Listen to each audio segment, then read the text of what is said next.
তোর এত বড় সাহস, তুই আমার আদরের পোলার গায়ে হাত দেস? পোলাটারে কি মাইরা ফালাইবা?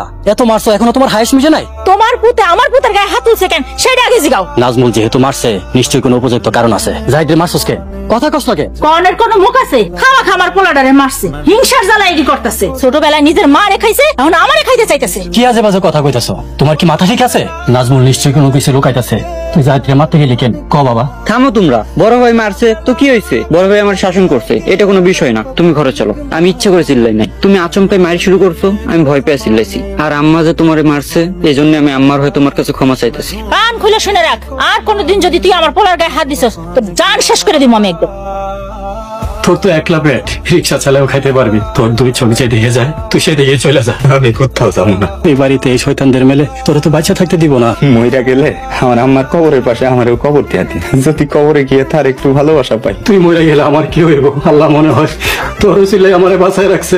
আমার ছেলেটা যদি দূরে গিয়ে শান্তি থাকে তাহলে আমিও শান্তি পাবো। আল্লাহ নিশ্চয়ই আমার জন্য সামনে ভালো একটা ব্যবস্থা করে দিবে। তুই এবার সত্যি কথাটা আমারে কইবি? তুই হঠাৎ জাহিদরে মারতে গেলি কেন? কারণটা বলতে আমি অপারক, আমারে মাফ করো। তোরে নিয়ে যে আমি কই যামু?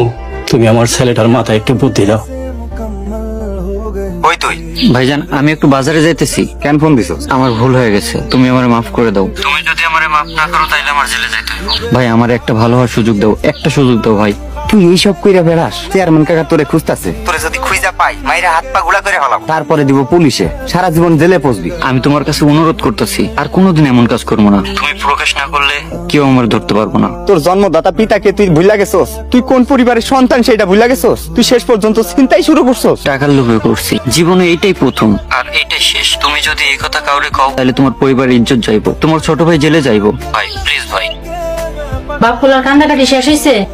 চোখ দেখে তো মনে হয় কাইন্দা বুক বাসায় আইছো। এত বড় ছেলেটারে তুমি এইভাবে মারতে পারলা? এই কথাবার্তা হুশ করে কইও। নাজমুল যে তোমার ছোট পোলারে গরুর মতো পিটাইছে সেটা দেখে তোমার কষ্ট লাগে নাই? জাহিদ কি তোমার পোলা না? জাহিদ বইখা যাওয়া সন্তান, আর নাজমুলকে তুমি ভালো করে চিনো। নাজমুল বিনা কারণে মারে নাই। জাহিদ নিশ্চয়ই কোনো খারাপ কাজ করছে, এই জন্য মারছে। আন্দাজে দোষ দিবা না। তোর চাকর দেখছি মালিকের থেকেও বেশি নবাব। সকাল 10টা বেজে গেছে, এখনো কোনো খবর নেই। গতকাল আমাদের বিপদ থেকে উদ্ধার করে তার দেমাগ বেড়ে গেছে। বারবার ফোন দিচ্ছি, ফোনটাও রিসিভ করতেছে না। আজকে আসুক, তারপর একটা শিক্ষা দিব। কিরে তোরা এখন এখানে? নাজমুল আসে নাই? তোমাদের নবাবী চাকর এখনো আসেনি। এই গরমের মধ্যে বারবি, বিকালে সূর্যের তেজ কমলে যাইস। দেখো আম্মু, মন মেজাজ এমনি খুব খারাপ, এর উপর তুমি আবার জ্ঞান দিও না তো। আসসালামু আলাইকুম কাকি। ওয়ালাইকুম আসসালাম। এই যে স্যার, কয়টা বাজে? হ্যাঁ আমার আসতে একটু দেরি হয়ে গেল, আমারে মাফ করে দিন। হাবিবা পানির বোতল গুলা কই? ওই যে ওখানে রাখা আছে, নিয়ে যান। এরপর থেকে যদি কোনোদিন দেরি হয় তাহলে কিন্তু সারা দিনের হাজিরা কেটে রাখবো। আচ্ছা আর দেরি হইব না ইনশাল্লাহ। আপারা চলে।